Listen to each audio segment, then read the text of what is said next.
The penthouse door closed behind her with a soft click, and Gabrielle Thompson didn't look back. Her dress was wrinkled, her heels dangled from one hand, and the taste of expensive whiskey and bad decisions lingered on her tongue. It was 5 a.m. Seoul's skyline glittered through the floor-to-ceiling windows of the hallway, indifferent to her walk of shame. The man still sleeping in that bed, beautiful, nameless, unforgettable, would wake to find her gone. No number, no name, no complications. Just one perfect, reckless night she'd never tell anyone about. 3 months later, when Tae-Joon walked into her office with two men who looked like they broke bones for a living, Gabrielle realized some complications couldn't be avoided. They just found you eventually. Before we go further, hit like and subscribe.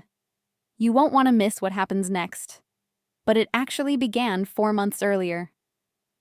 Gabrielle had come to Seoul with a pitch deck, a prototype, and dreams that felt more achievable than they had any right to be.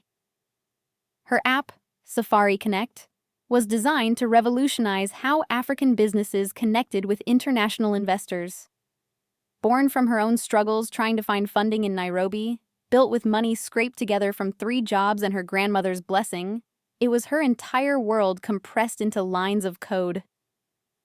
The African market is untapped potential, she'd told investor after investor in Seoul's gleaming conference rooms. 60% of the population is under 25. Mobile penetration is exploding. My app provides verified business connections, reducing risk for international investors while giving African entrepreneurs access to global capital. The responses had been politely devastating. Very interesting, but we're not familiar with African markets.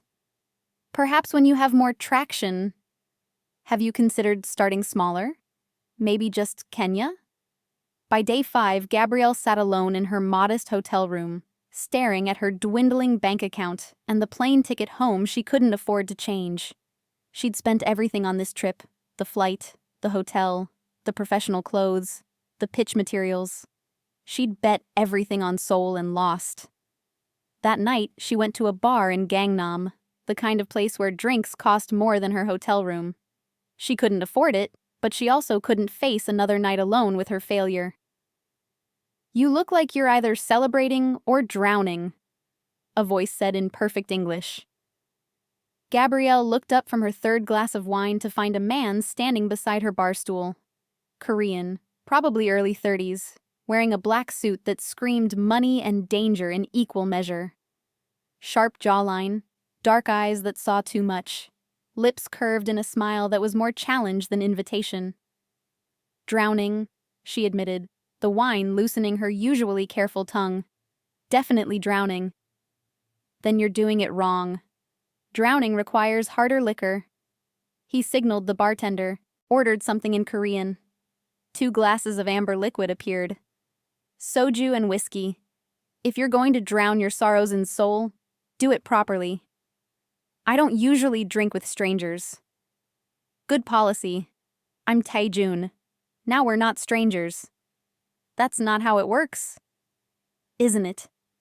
His smile widened, and Gabrielle felt something dangerous flutter in her chest. "You tell me your name, we share a drink, we talk about whatever drove you to an expensive bar you can't afford. Yes, I noticed you checking the prices. And tomorrow we both go back to our lives. One night. No complications." She should have left. Should have gone back to her hotel and her failure and started planning damage control. Instead, she heard herself say, "Gabrielle, and you're buying, since you already know I'm broke." Deal. 3 hours and too many drinks later, Gabrielle knew several things about the stranger buying her liquor. He was charming, dangerously intelligent, clearly wealthy, and deliberately vague about what he actually did for a living. "Finance," was all he'd say.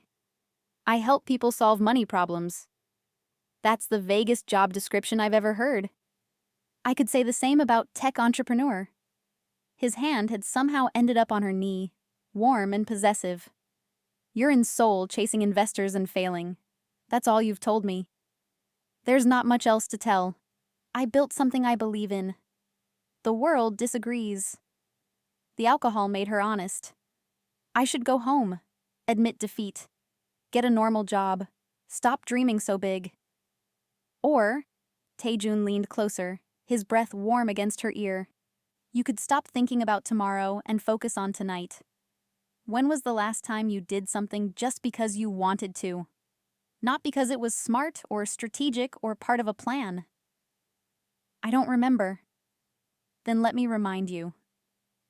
His lips brushed her temple. Come home with me, Gabrielle. No names, no complications, no tomorrow. Just tonight. Every reasonable part of her brain screamed no. But the wine and the failure, and the intoxicating way he looked at her like she was something precious instead of pathetic made her say, yes. His penthouse was obscene. Floor-to-ceiling windows showcasing Seoul, furniture that probably cost more than her app's development budget, art that belonged in museums, and a bedroom that Gabrielle barely registered before his mouth was on hers, hungry and demanding and exactly what she needed.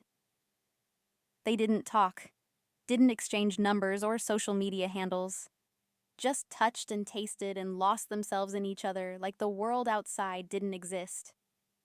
When Gabrielle woke at dawn, Tae-Joon was still sleeping, beautiful and dangerous even in rest. She dressed quietly, found her shoes, and left without waking him. One perfect night. No complications. She flew back to Nairobi the next day, pushing the memory of mysterious Tae-Joon and his intoxicating darkness into a box labeled, "Never speaking of this again." Reality crashed back hard. Her business partner David, the man she'd trusted with the company finances, had embezzled $800 million, roughly $600,000 USD, and disappeared. The money she'd raised from Kenyan angel investors, gone. The company account, drained. And Gabrielle, left holding the bag. You're liable, the lawyer explained. You're the CEO. Even though your partner stole the money, the investors can sue you personally. I don't have that kind of money. Then you need to find it. Quickly. Gabrielle spent 2 weeks in panicked chaos, calling every contact, begging every favor, trying to raise money to pay back the investors before they sued her into oblivion. Her family in Nairobi couldn't help. They were barely surviving themselves. Her few friends had nothing. She was drowning, and this time there was no handsome stranger to buy her drinks and make her forget. That's when she saw the advertisement online. Quick business loans, flexible terms, Korean and international clients. Welcome.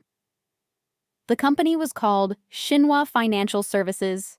Professional website, legitimate-looking business registration, testimonials that seemed real. The interest rates were high but not outrageous for emergency lending. Gabrielle borrowed $500 million, about $375,000, enough to pay back most of the investors and keep Safari Connect alive. The paperwork was in Korean and English, and she signed everything in a haze of desperation and relief. The money hit her account within 24 hours. She paid off the investors, reorganized the company, started rebuilding. For 6 weeks, everything seemed fine. She made the first payment on time, $15 million, which hurt but was manageable. Then the app's server crashed, an expensive fix she hadn't budgeted for. When the second payment came due, Gabrielle was $8 million short.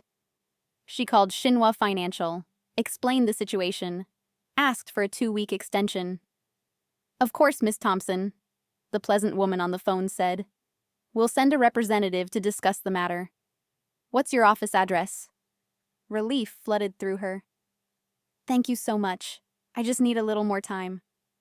We understand. Someone will be there tomorrow at 2 p.m.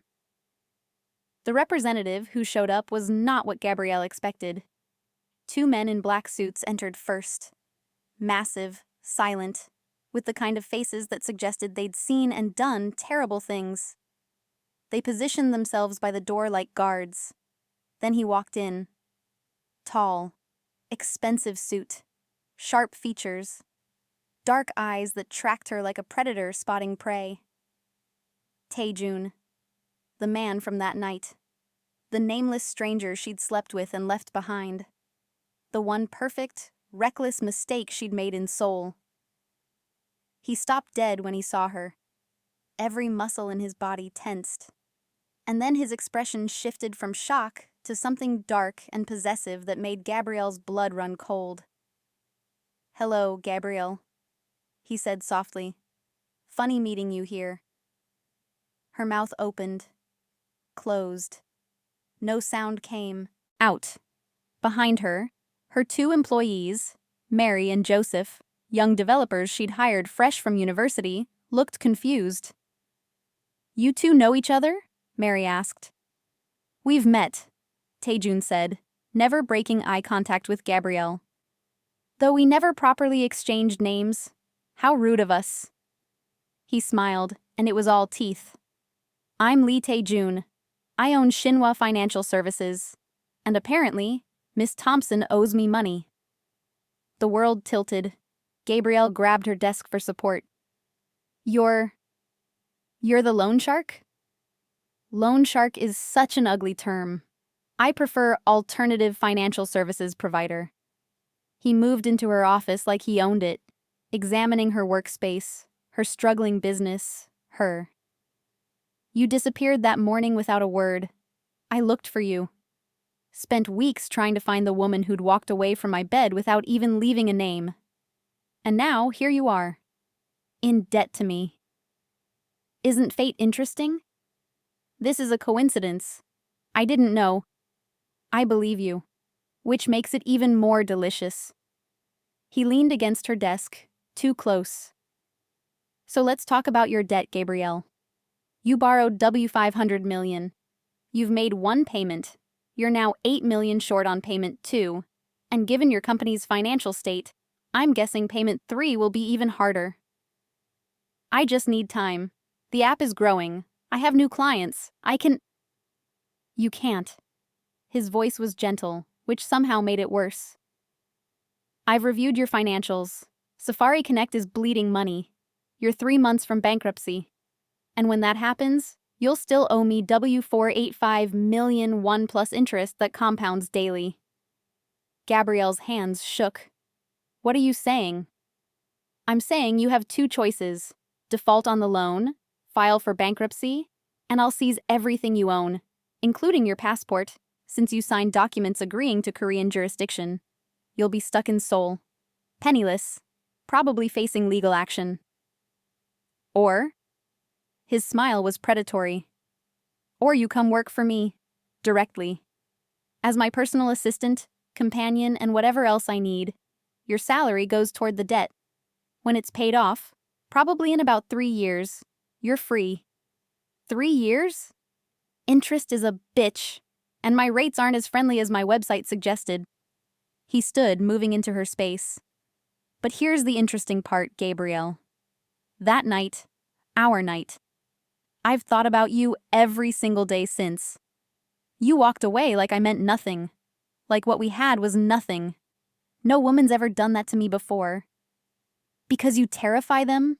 she shot back. "Probably. But you weren't afraid that night. You were desperate and reckless and real. And now you're desperate again. And I'm the only one who can save you." His hand came up to cup her face, thumb brushing her cheekbone. "So what's it going to be? 3 years with me, or a lifetime of running from debt collectors who are significantly less charming than I am?" Behind them, Mary cleared her throat. "Gabby, what is he talking about? What debt? What night?" Gabrielle closed her eyes.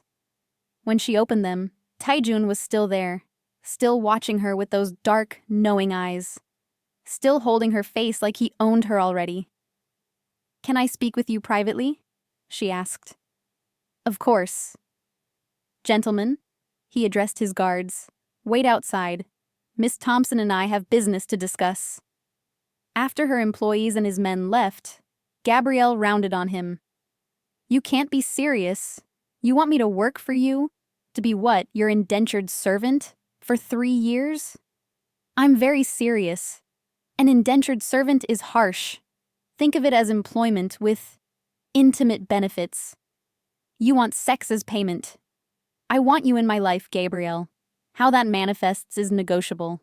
But yes, I remember how explosive we were together. I'd be lying if I said I didn't want that again. He moved closer, backing her against the desk. But more than that, I want the woman who had the audacity to walk away from me. The woman who's smart enough to build an app from nothing and brave enough to borrow from sharks when she's desperate. That woman interests me far more than just a warm body. This is insane. This is business. Cold, calculated business. You owe me money you can't pay. I'm offering you a way out that benefits us both. You get to keep Safari Connect running. I'll even invest in it, make sure it succeeds. You get housing, food, a salary. And I get... His smile turned dangerous. I get the woman who's been haunting me for 3 months. Seems fair. Nothing about this is fair. No, but it's the best offer you're going to get. He pulled out a contract, because of course he'd brought one. 3 years. You work for me, live in my penthouse, attend functions as my companion. I pay you W30 million won monthly, which goes toward your debt. No violence, no abuse, no forcing you to do anything illegal. And if you leave before the 3 years are up, I activate the original loan terms and destroy you financially. Gabrielle stared at the contract, at her escape and her prison in equal measure. What if I refuse? Just file for bankruptcy and go home to Kenya? Then I seize all your assets here, sue you internationally for the debt, and make sure Safari Connect's name is permanently associated with fraud and embezzlement. Your partner's crimes become your crimes in the court of public opinion. Your reputation in tech? Destroyed. Your ability to ever raise money again? Gone. And your family in Nairobi, your mother, your grandmother, they'll have debt collectors on their doorsteps because you listed them as emergency contacts on the loan application. You're threatening my family? I'm explaining consequences. His voice was steel wrapped in velvet. I'm not a good man, Gabrielle. I'm a loan shark. I ruin people who don't pay. That's my business. But I'm offering you something different. 3 years of service instead of a lifetime of financial ruin. Take the deal. She wanted to fight. Wanted to tell him to go to hell and deal with the consequences. But her mother's face flashed through her mind. Her grandmother who'd given her the seed money for Safari Connect. Mary and Joseph who'd believed in her vision. She couldn't destroy them because of her pride. If I do this, she said slowly, I want it in writing. No physical intimacy unless I agree. No illegal activity. And Safari Connect stays mine. You invest but don't control it. Done. He pulled out a pen. Anything else? 1 day off per week, Sundays. I get to live my own life, see my own friends, without you monitoring me. Agreed. Though I reserve the right to security detail if I think you're in danger. Why would I be in danger? His smile was dark. Because you'll be living in my world now, Gabrielle. And my world is full of people who'd love to hurt me through the women I care about. You'll need protection whether you like it or not. You don't care about me. We had one night. We had one night that's lived in my head for 3 months. That's more than I've thought about anyone in years. He held out the pen. Sign the contract, Gabrielle. Choose survival over pride. She took the pen with shaking hands. Read through the contract. 15 pages of legal language that basically said she was his for 3 years. Found the places to sign. This is blackmail, she said. This is business. He watched her sign. Though if it helps, I promise to make the 3 years interesting. I don't want interesting. I want my freedom. Then work hard, pay off your debt, and you'll have it. In 3 years. He took the signed contract, folded it precisely. Pack your things. You move into the penthouse tonight. Tonight? I need time to... You need to understand that your time isn't yours anymore, Gabrielle. It's mine. I own your debt, which means I own you. The sooner you accept that, the easier this will be. He headed for the door, then paused. And Gabrielle, welcome home. After he left, Gabrielle sat in her office chair and allowed herself exactly 5 minutes to cry. Then she wiped her tears, called her mother to lie about an exciting new opportunity in Seoul, and started packing her life into boxes. She'd signed away 3 years to the man she'd slept with once and left behind. God help her. The penthouse looked different in daylight, or maybe it just felt different knowing she'd be living here as his. What? Employee? Prisoner? Companion? Your room, Tae-Joon said, opening a door to a bedroom that was bigger than her entire apartment. Private bathroom, closets stocked with clothes in your size. If you need anything else, tell Mrs. Park. She manages the household. Where's your room? Next door, connected by a door that locks from your side. His eyes held hers. I meant what I said in the contract, Gabrielle. I won't force physical intimacy. If it happens, it'll be because you want it as much as I do. That's not going to happen. We'll see. He checked his watch. I have a business dinner tonight at 9. You're coming. Wear the black dress in your closet, minimal jewelry. These are investors who expect me to have an attractive companion. You'll smile, be charming, and let them think whatever they want to think about our relationship. So I'm arm candy. You're a beautiful woman who's going to help me close a deal. Think of it as acting. He moved closer, his hand coming up to tilt her chin. And Gabrielle, if anyone asks how we met, we tell them you were a business contact who caught my attention. Nothing about the loan, nothing about that night. As far as the world knows, you're here because I want you to be, not because you owe me money. Understand? Why do you care what people think? Because in my world, perception is power. If people know you're here under duress, I look weak. If they think you're here by choice, I look powerful. And I'm never weak. That night, Gabrielle wore the black dress. Designer, fitted perfectly, probably cost more than her monthly rent back in Nairobi. She did her makeup, styled her hair, and looked in the mirror at a version of herself she barely recognized. Expensive, polished, owned. The dinner was at an exclusive restaurant, private room, men in suits discussing numbers that made Gabrielle's head spin. Tae-Joon introduced her as his companion, with a proprietary hand on her lower back, and she played her part, smiled, laughed at appropriate moments, let them assume whatever they wanted, and tried to ignore how Tae-Joon's touch sent electricity down her spine, how his dark eyes tracked her like he was remembering that night, how her body betrayed her by responding to him even as her mind screamed that this was wrong. On the drive home, he said, "You did well tonight." "Thanks. I feel like a trained monkey." "You'll get used to it. I have events 3 or 4 nights a week. Business dinners, gallery openings, underground poker games. You'll attend all of them." "Underground poker games?" "I'm a loan shark, Gabrielle. Not all my business is legal." He glanced at her. "Don't look so scandalized. You signed up for this." "I signed up because you blackmailed me." "Semantics." They pulled into the building's private garage. "One more thing. Tomorrow, you start training." "Training for what?" "Self-defense. You're going to be seen with me in public, which makes you a target for my enemies. You need to know how to protect yourself if something happens." "What kind of enemies?" "The kind who settle disputes with violence instead of lawyers.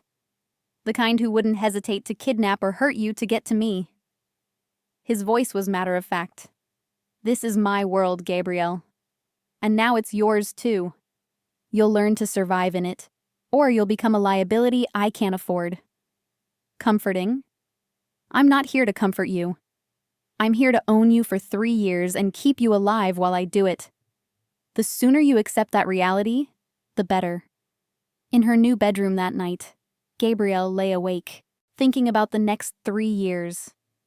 about the dangerous man who owned her debt and seemed determined to own more than that, about the one-night stand that had somehow become her entire life, and about the fact that despite everything, the blackmail, the threats, the impossible situation, part of her still remembered how his hands felt on her skin that night, how he'd made her feel desired and powerful and free.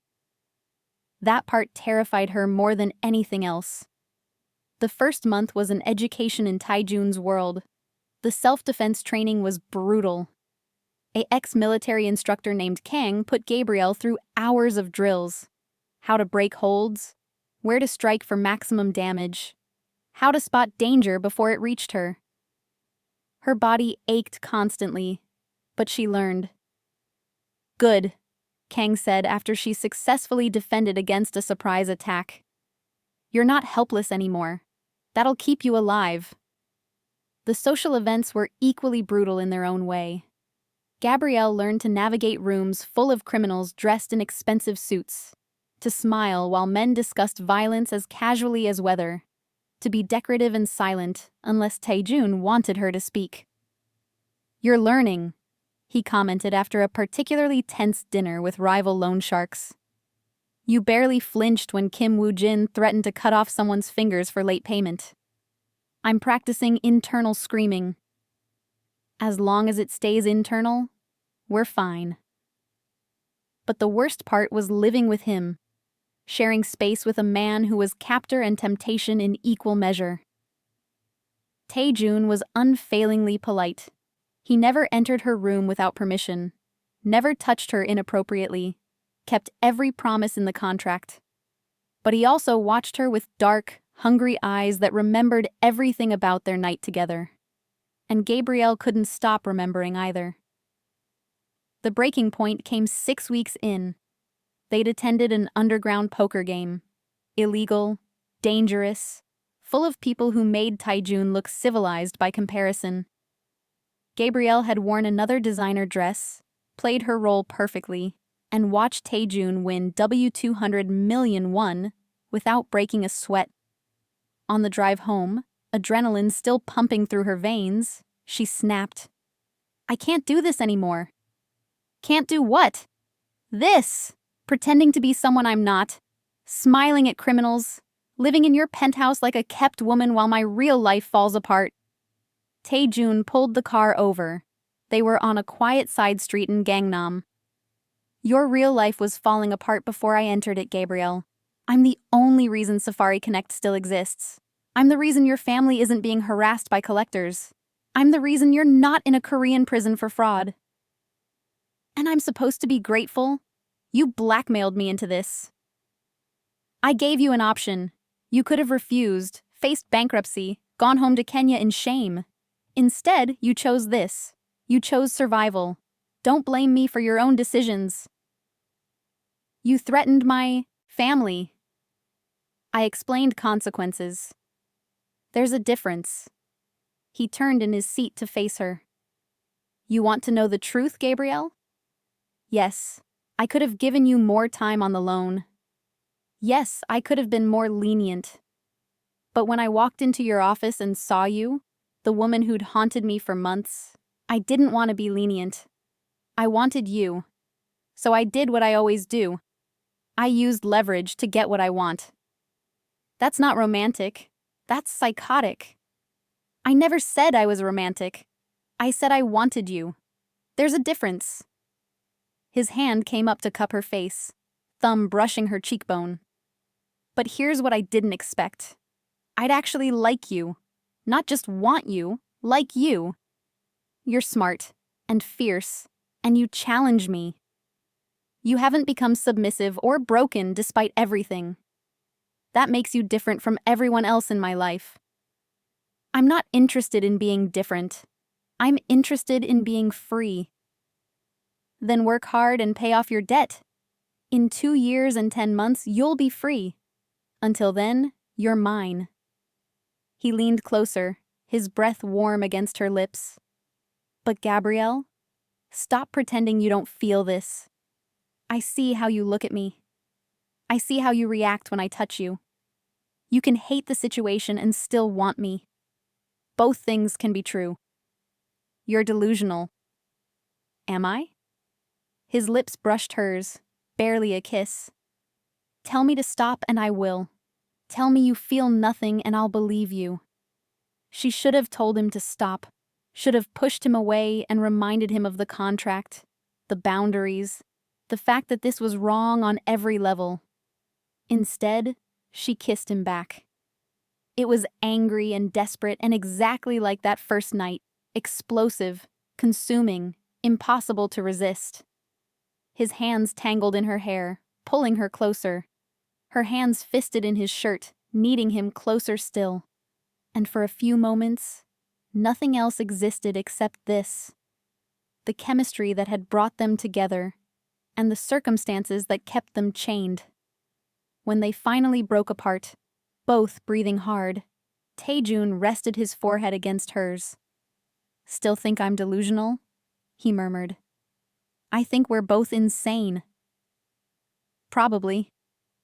He pulled back, his eyes dark with desire and something else, something that looked dangerously like affection.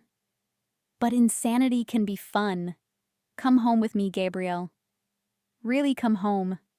Not as my debtor or my prisoner, but as someone who wants this as much as I do. For one night? For as many nights as you'll give me." His hand found hers, threading their fingers together. "I know this started wrong. I know I manipulated you into this situation. But what's between us, the chemistry, the attraction, that's real. We can keep fighting it for 2 more years, or we can give in and see where it goes. Your choice." It was a terrible idea. She knew it was a terrible idea. But Gabrielle also knew she was tired of fighting the debt, fighting the situation, fighting the feelings that had never stopped burning since that first reckless night. "One night," she said finally. "That's all I'm promising." "One night," he agreed. But his smile suggested he was already planning for more. One night became many nights. Gabrielle told herself it was just physical, just 2 people with explosive chemistry giving in to the inevitable. But as weeks turned into months, it became harder to lie to herself. Tae-Joon was dangerous, yes. Criminal, absolutely. But he was also surprisingly tender when they were alone. He learned her coffee order, remembered she hated horror movies, stopped scheduling early morning events because she wasn't a morning person. He invested in Safari Connect not to control it, but to genuinely help it succeed, offering business advice that was actually useful. "You need to pivot your marketing," he said one night while they reviewed her company finances. "Focus on remittances first, Africans sending money home. That's a pain point you can solve immediately. Once you have that customer base, expand into business connections." "That's actually brilliant. I do know some things about business." His hand found hers. "And I want you to succeed, Gabrielle. Not because you owe me money, but because I care about you." "Don't say things like that."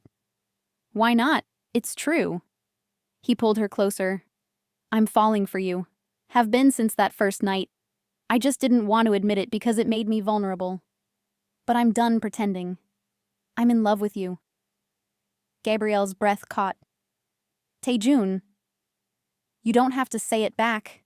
I know this situation is complicated, but I needed you to know. You're not just a debt to me anymore. You're everything." She should have been angry, should have reminded him that he'd blackmailed her into this, that love didn't erase coercion. Instead, she kissed him, pouring all her confused feelings into it. "I don't know what I feel," she admitted when they broke apart, "but I know I don't hate you. That's something. That's enough. For now." The attack came in month 7.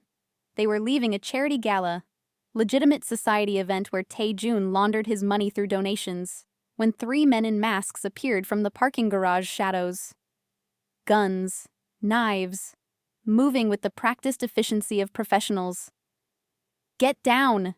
Tae-Joon shoved Gabrielle behind him, pulling his own gun in one smooth movement. His guards materialized from seemingly nowhere, engaging the attackers. It was chaos, gunfire, screaming. Gabrielle crouched behind a car, her self-defense training kicking in as one attacker got past the guards and lunged for her. She dodged, struck his throat like Kang had taught her, and ran as he choked. Then Tae-Joon was there, pulling her up, half carrying her to his armored car. Blood stained his shirt. His blood or someone else's, she couldn't tell. "Are you hurt?" His hands roamed over her, checking for injuries. "Gabrielle, talk to me. Are you hurt?" "I'm fine. You're bleeding." "It's nothing. Flesh wound." But his face was pale, his jaw tight with pain. "We need to get you somewhere safe." Who were they? Rivals. Song Tae-woo's crew. "They've been trying to take my territory for months. Going after you was their latest strategy." His eyes were dark with rage. "This is why I said you'd be a target. This is what my world looks like." At his private clinic, because of course he had a private clinic where doctors asked no questions, Gabrielle watched them stitch up the bullet wound on Tae-Joon's shoulder. He didn't flinch, just kept his eyes on her like he was afraid she'd disappear. "You should leave," he said after the doctor finished. "Go back to Kenya. I'll forgive the debt, give you money to restart your life. But get out before they try again." "No. Gabrielle, you almost died tonight because of me. Because you're connected to me. I can't—" His voice broke. "I can't be the reason something happens to you. I love you too much for that." She moved to him, ignoring the doctor's protests, and took his face in her hands. "I'm not leaving. We're in this together now, for better or worse. This is definitely worse. Then we'll handle worse together." She kissed him softly. "I love you too, Tae-Joon. I didn't want to. I fought it for months, but I do. I'm in love with you, you terrible, manipulative, surprisingly sweet loan shark." His smile was blinding. "Say it again." "I love you." Again. "I love you, you ridiculous man." He pulled her into his lap carefully, mindful of his injury, and kissed her until the doctor cleared his throat and reminded them there were other patients. Epilogue. 2 years later, the debt was paid off 9 months early. Safari Connect had exploded. Tae-Joon's marketing advice combined with Gabrielle's vision created a platform that was now connecting thousands of African businesses with international investors. The company's valuation hit $50 million, and Gabrielle found herself featured in Forbes as one of Africa's rising tech stars. And Tae-Joon had gone, mostly legitimate. "Mostly?" Gabrielle had asked when he'd told her. "I still do lending, just legal lending now, with reasonable rates and proper business registration." He'd grinned. "You've domesticated me. I've civilized you, slightly." Now, standing in the same bar in Gangnam where they'd first met, Gabrielle watched Tae-Joon drop to one knee with a ring box that made her breath catch. "Gabrielle Thompson," he said, his voice carrying across the suddenly silent bar. "You've paid off your debt. You're free. You can leave Korea, go back to Nairobi, build your empire anywhere in the world. But I'm asking, begging you to stay. Not because you owe me anything, but because I can't imagine my life without you in it. Marry me. Really marry me. Build a life with me that's not about debts or obligations, but about choosing each other every day. You know this bar is where I was drowning my sorrows when we met? I know. That's why I chose it. Full circle. And you know that one-night stands aren't supposed to become marriages? I know. But we were never going to be typical." His eyes held hers, vulnerable and hopeful. "Say yes, Gabrielle. Choose me." She made him wait, just long enough to pay back a little of the torture he'd put her through. Then, "Yes, but on one condition. Anything. We get married in Nairobi with my family, and you wear Kenyan traditional clothes. Full kitenge." His laugh was brilliant. "Deal. though I'm going to look ridiculous. You're going to look perfect. She pulled him up for a kiss. My perfect, formerly criminal, surprisingly romantic husband. I prefer alternative financial services provider. You're a loan shark who went legal because he fell in love. True. You're a terrible influence on my street cred. Later, back in the penthouse that was now truly home, Gabrielle looked at the ring on her finger and thought about the journey. From one reckless night to a debt that should have destroyed her to a love that somehow saved them both. No regrets? Tae-Joon asked, pulling her close. About sleeping with you that first night? No. About signing that contract? A few. About falling in love with you despite everything? Never. Good. Because you're stuck with me now. I'm choosing to be stuck with you. There's a difference. The best kind of difference. He kissed her softly. I love you, Gabrielle. My one-night stand who became my debtor, who became my everything. I love you too. My dangerous stranger who became my captor, who became my choice. And somewhere in Seoul's glittering night, a one-night mistake had transformed into forever. Messy, complicated, and absolutely perfect. The end. Would you have signed that contract? Could you fall in love with someone who blackmailed you? Tell me in the comments. Subscribe before you go.